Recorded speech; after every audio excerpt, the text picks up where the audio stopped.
بسم الله الرحمن الرحيم. الحمد لله رب العالمين، والصلاة والسلام على سيدنا محمد وعلى آله وصحبه وبارك وسلم.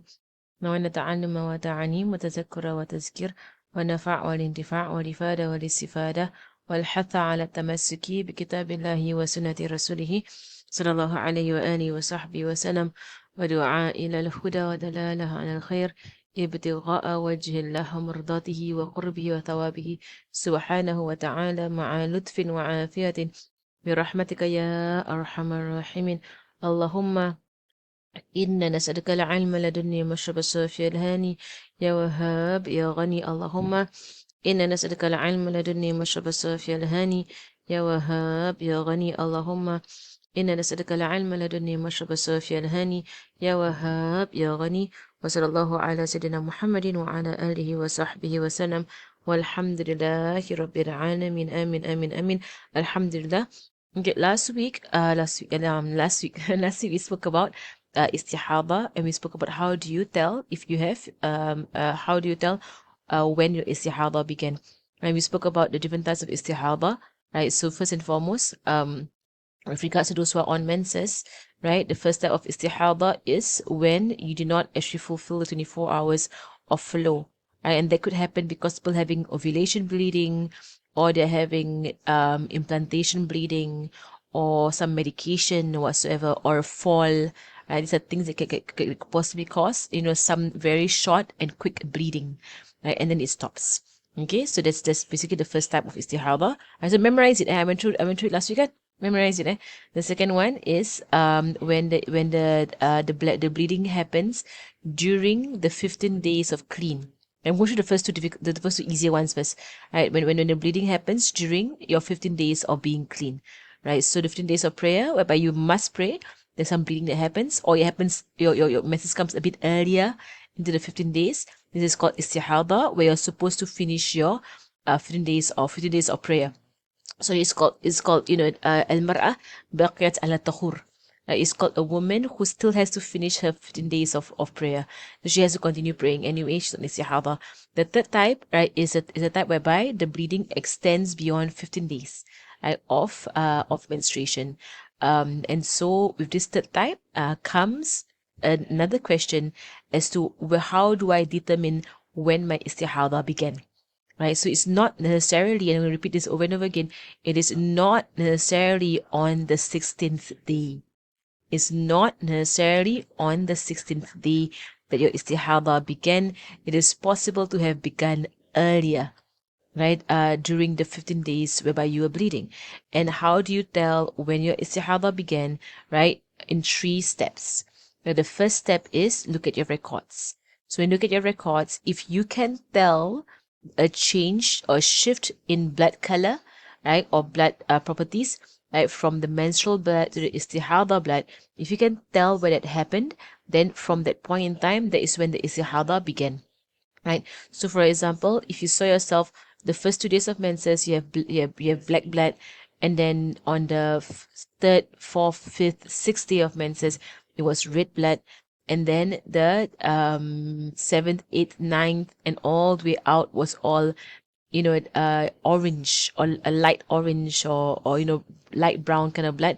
Is a weak color all the way out. Then that is like this weak blood. Then you can give the ruling that all the orange blood, it is all istihada, right? So this is called a woman who is mumayyiza, meaning that you can discern. You're able to distinguish between her menstrual blood and her istihada blood. So I'm just going to draw like a little bit here, right? So okay, right, so for example, I'm just going to use color. Right, so you have like the first day red, right, second day red, third day red, okay, and then the red move into orange, right, and then or light brown, right? Fourth day orange, fifth day orange, sixth day orange, seventh day orange. Okay, then you saw dark yellow, right, and the dark yellow continued all the way out. How many do we have? 1, 2, 3, 4, 5, 6, 7, 8, 9, 10, 11, 12, 13, 14, 15, 16, 17, 18, for example. Okay, so we moved all the way out. Every circle is basically a day lah. Contact as days. Right, so it moved all the way out beyond 15. Right, so when I look back at my records, I can see very clearly, can see very clearly that there is a shift right here. Okay, there is a shift. Let me just do it. I can see very clearly that there is a shift right here. Okay, right. So what do I say? I say my menses is from here to here. This menses. I put an M. All right, and therefore my istihada began right from here. I put an I istihada. Okay, right. So where was my day 15? 1, 2, 3, 4, 5, 6, 7, 8, 9, 10, 11, 12, 13, 14, 15. Okay. So when the day 15 comes, I bathe. Right? This point I bathe. Because I didn't know. Right? So this point I bathe. Okay, and I begin praying, of course. No matter what, the day 15 comes, you must bathe, no matter what. Then you figure out when your istihada began. So when I look at my records, I see that, oh, that the yellow actually began here, right? So I can give my ruling that this all these days, right, from day 8, right, to day 15, right, these days I must qada my prayers. I miss prayers, I must qada my prayers. Fasting, anyway, you have to qada anyway, because whether you're on menses or not menses, you must qada fastings. Right, prayer must qada. Okay, you see this? This is called imra'ah mumayyizah. Right, she's able to distinguish from her bleedings when her istihada began. All right, if let's say, let me just clear everything. Right, if let's say um the strong blood and the weak blood mixed up. All right. So for example, I had like, so my bleeding began red, right? Red. And as I said, dark brown falls under red. Okay, dark brown falls under red because dark brown is basically like oxidized blood. So usually you might begin your menses by seeing like black and then like dark brown. Then you see the red coming, fresh blood coming out, right? And then you see the red kind of like taper off. It does become a bit orangish, like a light brown, like a light brown orangish kind of color, and then it becomes yellow. So for example, I got first day red, second day red, third day red. Okay, and then maybe I saw it taper off. It became light brown, light brown, light brown, and then maybe I saw the red come back, come back, come back, come back, come back, come back. Okay, and then I saw the brown again, and the brown ended it off. It was brown all the way, light brown all the way. So now I look back at my records to try and figure it out. Okay, this orange is disregarded. Disregarded because it came between two strong bloods. It's like as if you had no bleeding, you had bleeding, then no bleeding, bleeding. All the no bleeding days are counted as menses. You know how that it works, right? If you have like blank days, all your blank days are counted as menses. All right. So this in between orange is disregarded, right? So my menses began here on the first day, second day, third day, fourth day, right? And then fourth day, fifth, sixth, seventh, eighth, ninth, 10, 11, 12. Okay, so on the 12th day, I see there's a change, a shift into brown. Okay, or light orange, light brown. It's the light color. Basically, I know it's a weaker color than my red. It's lighter than my red. Okay, it's lighter than my red. So I tell myself, okay, I look back, my menses is here. This is my menses, right? Until the 12th day. And then my istihada began here, right? And until the ends, right? Istihada. Okay. So I know, so it is 12 days here, right? So 13, 14, 15. Okay, that means these 3 days, this is my 15th day, these 3 days must qada. I put Q. These 3 days must qada. And see that? That's mumayyizah. So you're able to tell the difference. Okay. Okay, so basically your menstrual colors ended off with a weak color. So you could give the ruling that where the weak color began, that is where my istihada began. Okay, this is how you can tell the first scenario. Okay, let me clear all drawings. Okay, what if you are non-mumayyiza? Non-mumayyiza means you can't tell. You can't tell when your menses ended and when your istihada began. All right, so it could be a situation whereby a person gets red all the way, no difference in color, right? So the 15th day, right, which basically could be here, and the 15th day, which is basically here, right, maybe here, right? So when you look back at your records, you see it's red, one color all the way. You can't tell, right? When the menses ended and when the istihada began, right? Or it could possibly be that someone, a cycle was like this, like red, red, red, and then light brown, light brown, light brown, and then yellow, yellow, and then red, red, red, red, red, red, red, red, red, all the way up. So like this kind of thing whereby the weak blood is between the strong blood, you can't tell also. Like you can't count the weak blood, right? Because it's this whole thing is blood all the way. Right, so the weak blood is disregarded. Right, so any weak blood that happens between strong bloods, the weak blood is just is disregarded. You only look at weak bloods that happen at the end of the cycle. Okay, only the weak bloods. If the cycle ends off with weak blood, then you look at those weak bloods. Okay, so now this is called a woman who is non-mumayyiza. Right, non-mumayyiza means her bloods can't be differentiated. We can't differentiate her bloods. Right, so she looks like this whole thing is menses. Right, so what do we give her? That's what I mentioned. We give her ada. Her ada is her norm. So we say to her, okay, your menses will be your norm. When was your last normal menses? The very previous menses. So it says, my previous menses actually ended on day 12. Right? So I say to her, okay, your menses is from day 12 until day 12. Beyond day 12, it is your istihada. So you got to make up those days. All right? If she has no norm, so how can the person have no norm?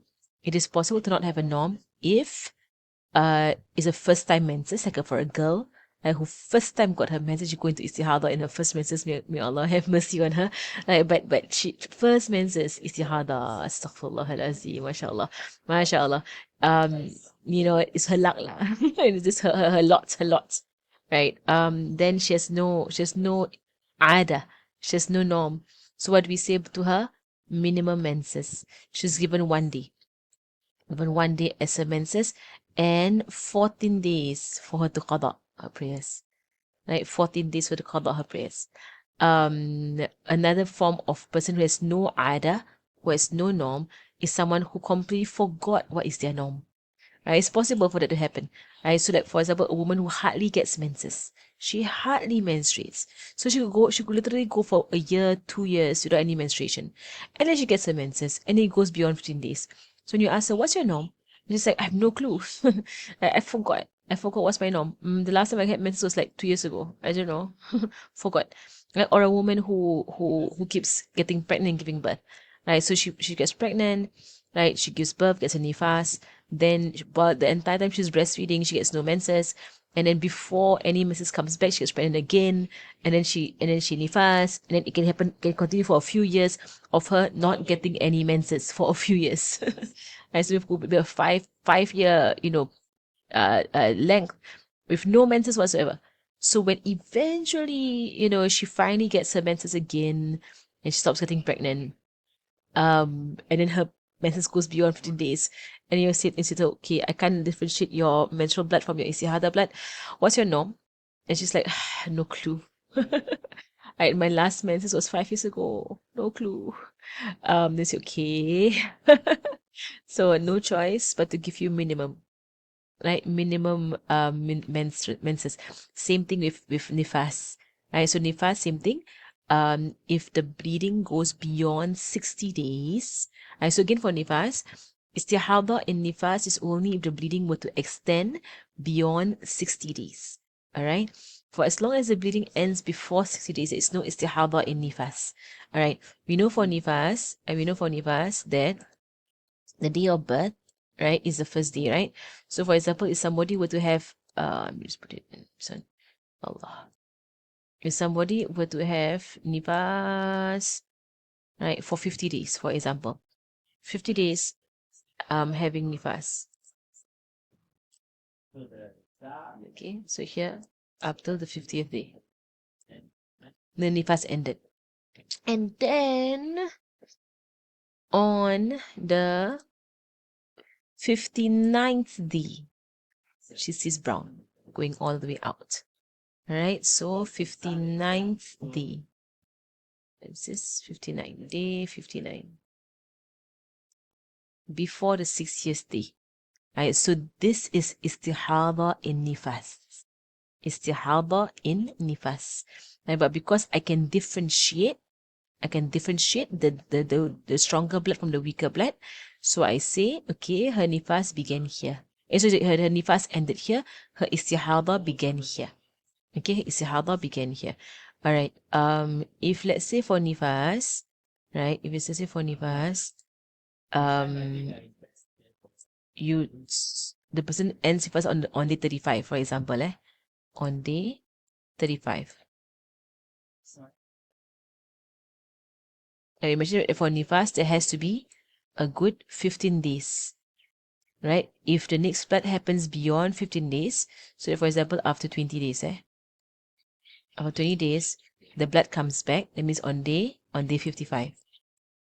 So it's still before 60, At day 55, I have like red blood coming back, and all the way up beyond 60. I don't actually call this istihada because this one is menses, because there was a 20-day gap. See that? A 20-day gap within the 60-day window.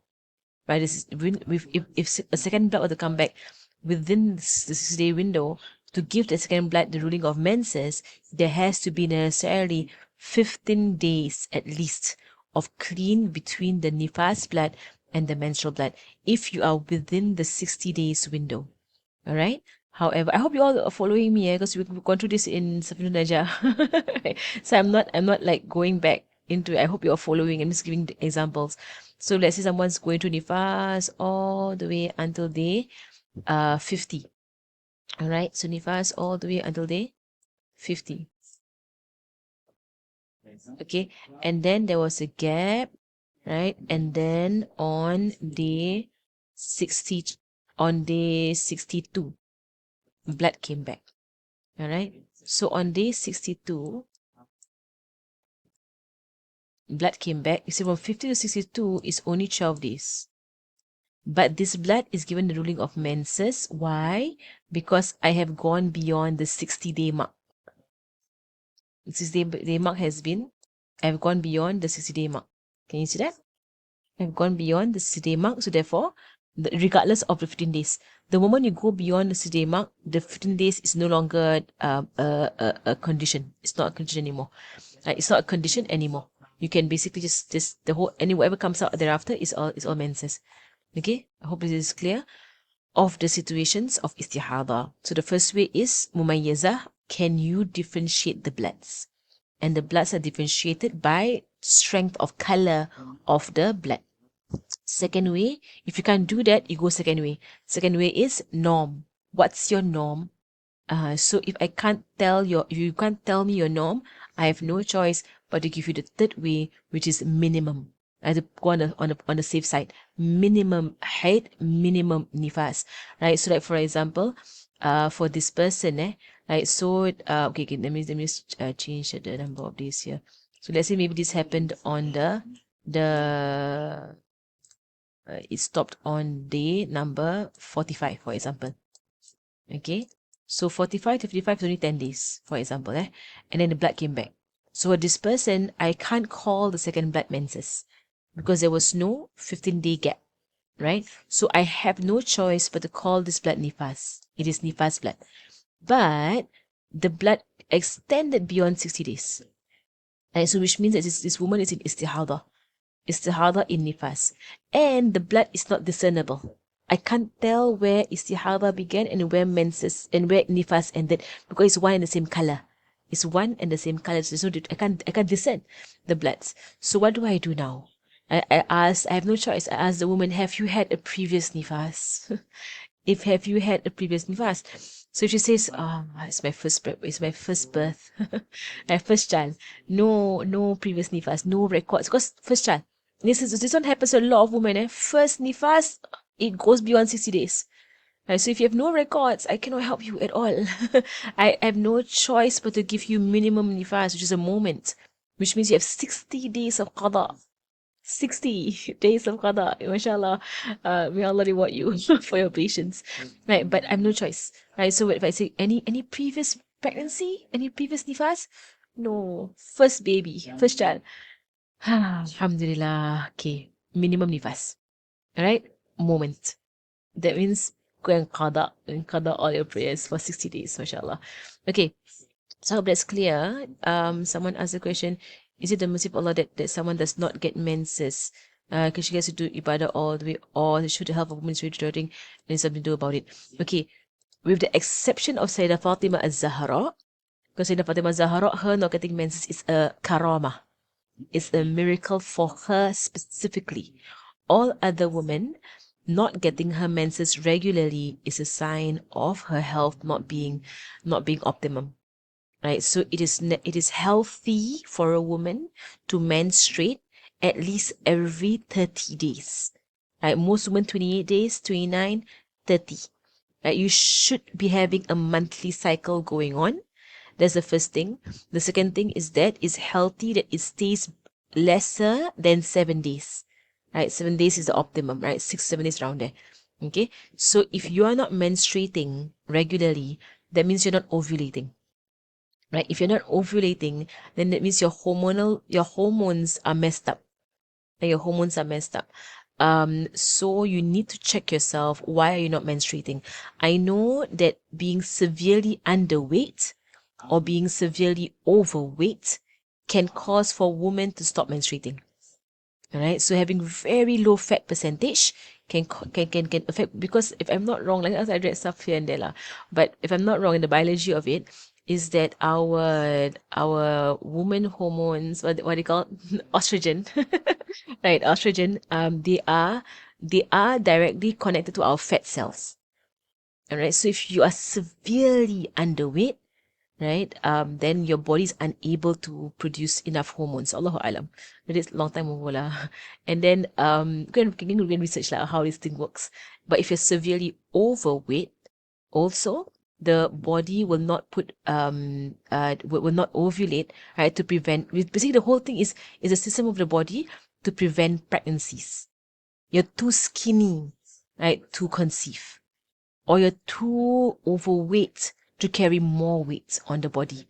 So because some people they still get their menses regularly, but for some people is a body system of not allowing for the body to have to be further stressed by carrying a child. So the body stops ovulation. It's a system that Allah has put in place. So the body stops ovulation for you, because the body is not fit to carry a child. Then you fix it lah. Must fix it. What's wrong? What's wrong with me not getting my menses? Mashallah. So it's not. You will not say. The mercy is that you are being told you're not healthy. The mercy of Allah Subhanahu wa Taala, He's telling you you're not healthy. Right? That's why you have no menses. Right? So it's not about like you can ibadah longer. I know it's for Sayyidah Fatimah Zahra. For the rest of us women, it is a sign from Allah Subhanahu wa Taala you're not healthy. And you need to do something about this, about this situation. Mashallah. Okay, okay, now going into the steps of istihada.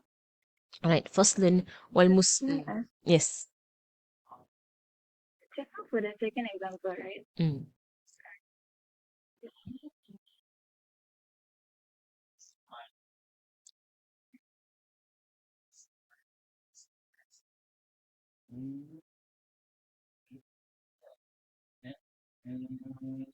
Mm.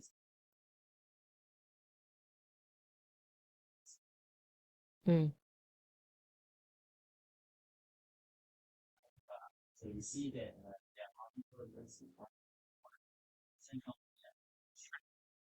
Yes. Yes. No choice. She must be.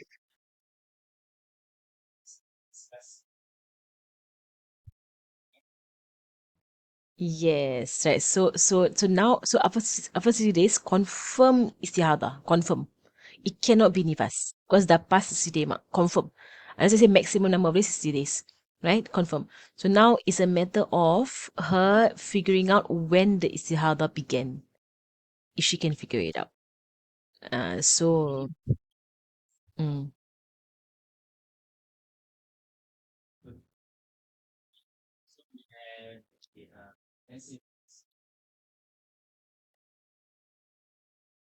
no, no, because it's nifas. It's nifas. It's nifas. If it was menses, yes, she's bucket ala tuhur. Menses, she has to complete the 15 days. But because it's nifas, and think about how nifas works for those of you who have gone through nifas, because the womb expands so much during pregnancy that there are pockets of blood all around your womb. So it is definitely possible for a woman to have nifas and then have like a 5 day break, nothing comes out, and then fresh blood again. Like another pocket is found out in the womb. So the body is basically throwing out pockets of blood, right, from the womb. So those who are going to nifas, they were like it tapered off. And it became white. Then suddenly after 3 days, boom, a whole lot of red came out. Right, it's the body works that way. So the ulama, they say that the maximum number of days 60 days. I no more than 60 days. Right, so it's like so for this particular woman, once she goes to do istihada, she's in istihada, then she couldn't figure out when the istihada began. She could figure it out lah. Inshallah.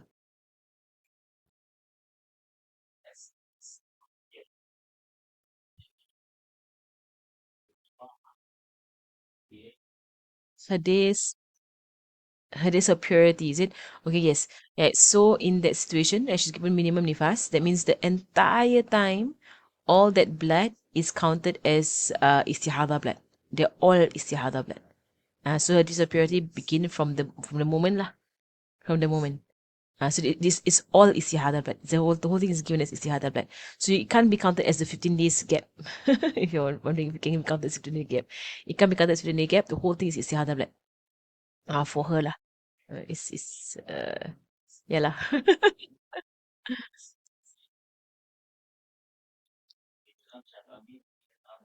Okay, so now she's on istihada, right? So istihada in nifas.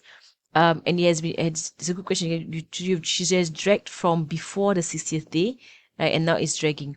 So wherever the istihada has ended, right?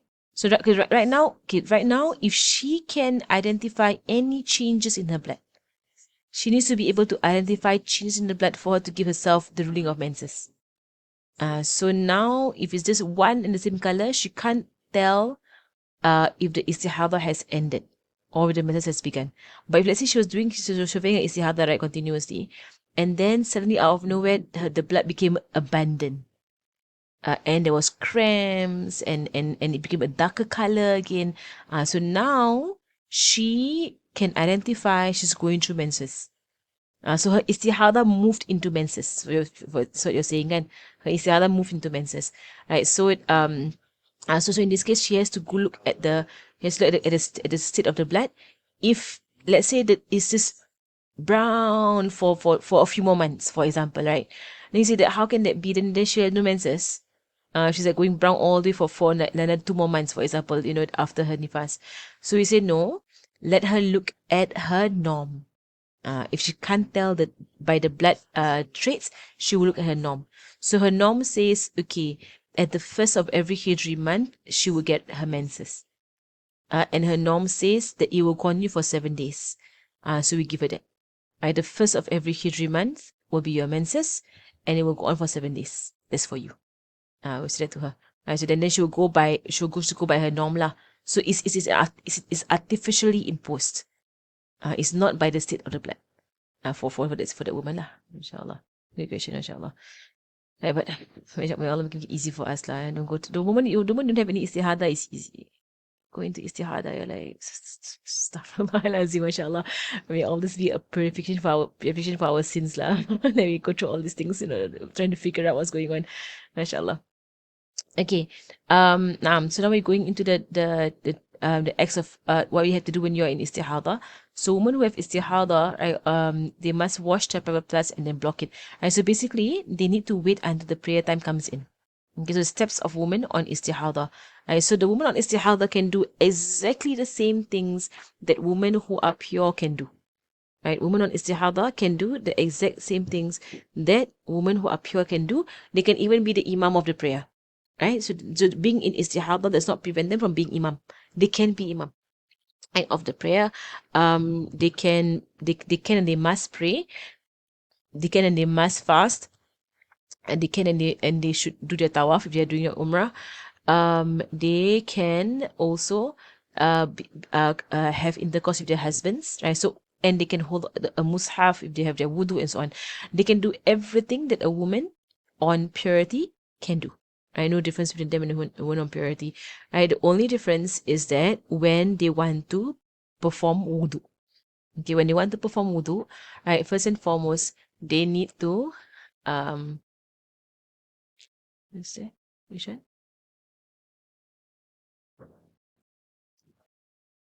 Uh, Clear ikhfa. Mansurna. I think it's no, it's one. Okay. Okay. Allahumma salli ala Sayyidina Muhammad. Okay. Naam. Okay, so one. Okay, so when so first and foremost the prayer time comes in. Okay, prayer time comes in. Then secondly, for her to go and istinja. Right, so wash the private parts of any of the disease of the bleeding. So again, because it's called istihada, is continuous hadath. What is continuous hadath? Continuous hadath is two possible situations. First situation is that the bleeding does not stop. It is continuously bleeding. Whenever you check yourself, there's something there on the cotton. As whenever you wipe yourself, you see the cotton soiled. Right? So that is called continuous hadath. The other way of continuous hadath is that you can't tell when it's going to come out. So it could very well be just finish your wudu and you go out of you leave the bathroom and more comes out. So you're on your toes lah, in a sense. You can't keep your wudu. And this is called continuous hadath. However, if you're having like brown discharge, and you know this brown discharge will not come out unless you urinate, or like it only comes out like every if you just done your istinja, it probably won't come out maybe for like a good 3-4 hours. So if you're very confident that's how it's going to be, then you are technically not on continuous hadath. It's not continuous. You can keep your wudu and you can take normal wudu. So you need to be able to tell, is my bleeding, unpredictable? Is it continuous? So if it's continuous or unpredictable, then therefore you're on continuous hadath. If it is predictable, you can kind of guess when you're going to come out. Or if it's so little, it will not come out by itself unless you were to pull it out. If you know that about yourself, it won't come up by itself, right? Unless like that you walk a long distance or you carry heavy things, then it comes out, right? Then okay, on continuous hadass, right? If you're very confident. So then for myself personally, if that happens to me and I'm on my istihada, I would just say that okay, if I see, it's my internet not okay. If I see that it can kind of hold itself for about 3-4 hours. So I know if I take a normal wudu right now and I pray Maghrib, high chances I can pray Isha with the same wudu. Right? Because I don't think it's going to come out between Maghrib and Isha. It's only an hour and I'm not going to do any physical activity. I'm going to sit where I am at my prayer mat. I'm not going to do it. I'm not going to go anywhere. But usually whenever I do this, if I know I have been brown discharge or like dark yellow discharge and so on, I will take my wudu as normal and I'll pray my Maghrib. Right then before Isha, I'll just check because it's just in case, just in case. I'll just go and check before Isha. Then if I see that it's still clean, it's still dry, then pray Isha. No problem. There is no need to take wudu again. But on condition that your wudu was tahara lis-salah. It was tahara. It's not istibaha. If you had taken the wudu istibaha, then even if you're still clean by Isha, you must redo your wudu.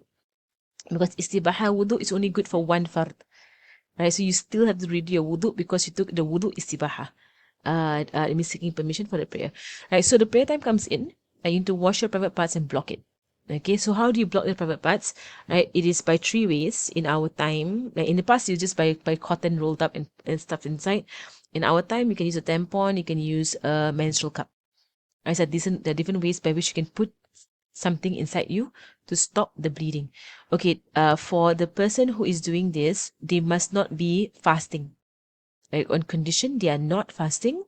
Right, for the one who is a virgin and finds it difficult to put anything into herself, then she does not have to do it also. Okay, because it could be painful for a virgin. right? So in the past they would get cotton, and they will roll up the cotton and they would stuff the cotton into their vagina, right? And that will hold any bleeding that might come out. Do not use tissue, right? Because tissue is painful, right? So it will hurt you. Tissue will hurt you, right? If you ever tried using tissue, but it will hurt you. Um, Tampons, because our zaman lah. Our zaman would give us that option of tampons, and menstrual cup. If you've ever tried using a menstrual cup, for me, I actually use it because I think it's just very convenient and it is environmental. But I know of I have some of my students who were non-married women, they could not do it. Because I mean it depends on you lah. I know when I was younger in school, they gave us tampons when I was in school. I had no idea how to use it. And I was scared. I was too scared to use it. So I used to spit because this is too scary. And so I know, so the religion gives the leeway for the unmarried woman. Right? So if you're too scared to put anything inside of you, then don't have to. You don't have to. Right? You just have to put make sure you're secured with a pad. I have to make sure that that's not the bleeding does not dirty your clothing or the area around you. Okay, naam. Right, so this wa tahshu, right? Tahshu means to put something to prevent any bleeding from coming out, except if you are fasting. Okay, naam. Except except if you feel the heat by the presence of the blood. So you don't have to also block it, right, with cotton. If you feel that blocking it is like putting a plug inside of you and it hurts you, right? Because it could possibly that it's blocking the blood. Right, so in the past, especially it used to be like a plug, right? So if you can feel the heat of the blood, and it's mainly for women who's bleeding heavily. If you're heavily bleeding, you try and stop it in that way. I actually have never used tampons in my life, so I don't know how they work. Right, so I don't know how, like, that is it, like, does it get hot? I don't know. Allahu alam. Right, so but if you feel it's uncomfortable, you don't have to do it. If you're fasting, you don't have to do it. Okay, so he calls it a bandage. Why lah, Ustad? Not bandage, pad. So when the pad, okay, pad, because uh um وإن لم يكفيها تعصب بخرقة ثم تتوضأ. Right, so I'm just gonna remind me to feedback to Ustad because he told me to correct his translation here and there. Right, so I have not been doing so. I know as I teach you all, I point out and here and there not right. And then that day he messaged me and he said that Ustazah, as you go through the book, can you please give any corrections? I said, Alamak, I went through already. I didn't take note of anything that I corrected. So then I'm going to tell him lah. Right, so basically what this statement means is that, and you can change it, I put it in red. Right, what this statement means, let me just change this, highlight, red. Okay, is that, so when, so وَإِن لَمْ يَكْفِيهَا, right, that means when the cotton that is stuffed inside her is not enough to hold the blood, okay, when the, so rephrase the entire red part, right, when the cotton that is stuffed inside her is not enough to hold the blood, or the tampon or the menstrual cup, then to asib means put a pad. Put a pad بحركة, with a piece of cloth. Put a piece of cloth, right, to put a piece of cloth to hold any leakage. Right, so for our time, we will say pad. We won't say piece of cloth. I mean, anyone uses piece of cloth. All those kind of like reusable pads lah, I guess. Right, so reusable pads or piece of cloth. You can use a piece of cloth. I used to use piece of cloth when I was studying. It's cheaper, right? So piece of cloth, or pad, whatever you want to do, or tissue, right, to put it on the outer part of your body, right, to hold any blood that might leak past the cotton that's inside of your vagina.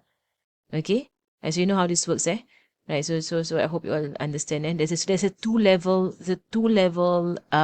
securing. It's a two layer securing. One is inside the vagina, and the other one is on the outside of the vagina on your panty, on your underwear. Okay, to prevent the najis from touching any of your clothing. It is to prevent najis from touching any of your clothing. So you're going to do this. There is an insertion and there is an outer layer to hold it. If someone did not do the insertion, then they need to put enough outer padding to prevent any leakage. So for the virgin woman, for the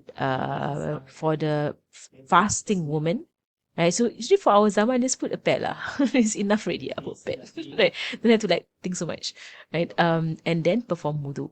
Okay, so she should block it with a She should put a pad. That was to rephrase it, but okay. Then perform ablution or dry ablution in the time of the prayer. So either she does wudu or tayammum if she needs to do tayammum instead, depending on her situation lah. And then to immediately perform the prayer. Okay. Okay. So if she delays her prayer with things other than prayer related matters, then she has to redo her actions from Allahumma salli ala Muhammad. From the start, means from purifying herself all over again. Right. So if she was engaged in other actions, like for example, she went to eat for some reason, or she stopped and she was chatting with somebody, or in our zaman she stopped and she began messaging, texting, WhatsApping or whatsoever. Right. So she did, and because of those activities, she delayed her prayer. Because of the activity, she delayed her prayer. Right. So for example, if and these are non-prayer related matters, right? So if she wants to pray, she needs to redo the whole thing all over again. Right. With the wudu just now, I just want to put a point here about the wudu because I wrote it in my book. Right. The niyat. Okay. Make sure your intention. Right. Intent istibaha fardis salah. Okay. Just to emphasize that. Right. Istibaha nawaitu afwan. Nawaitu istibahata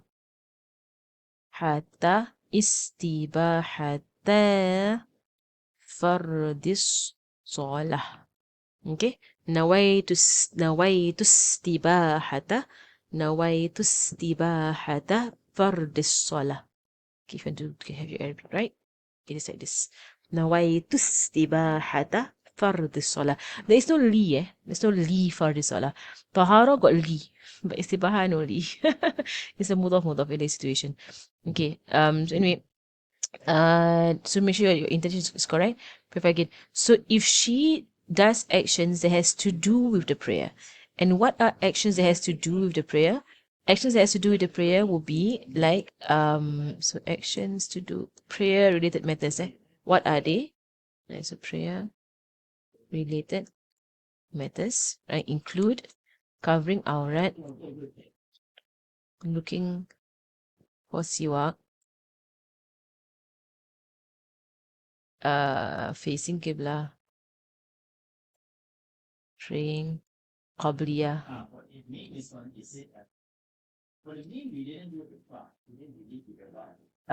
praying Qabliyah, what else? Waiting for Jama'ah.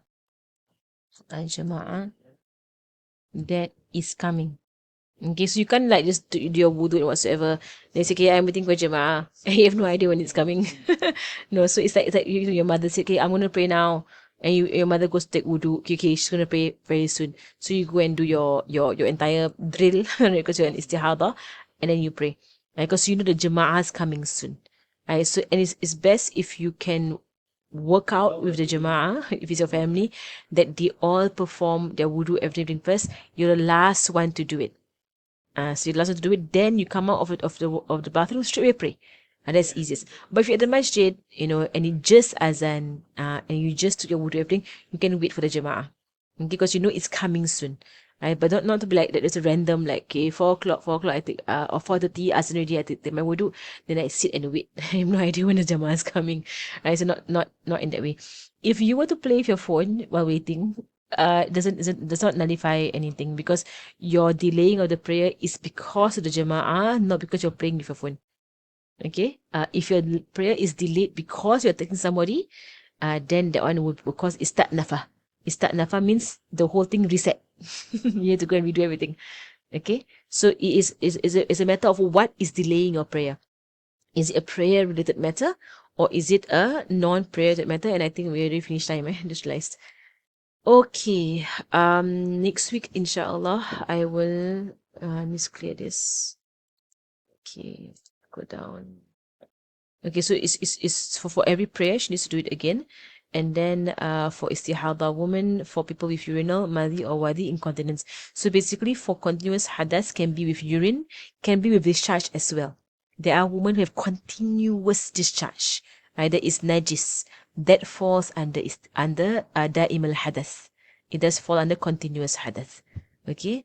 I will go through the part of nifas next week inshallah. Actually I went through already. Just that you can. So more or less you've done this set. Right? I went through the thing about nifas as a revision just now. Okay, but next week I'll just mention a bit quickly, then I'll go on into the chapter on prayer. Let me see the mm, okay, for this one istihada, the internet is sibaha, then must take wudu again to pray i'ada with jama'ah. Yes, correct. Right. So if you want to do a second fard, you must do your wudu again. Okay. Okay, so that for today was Allah.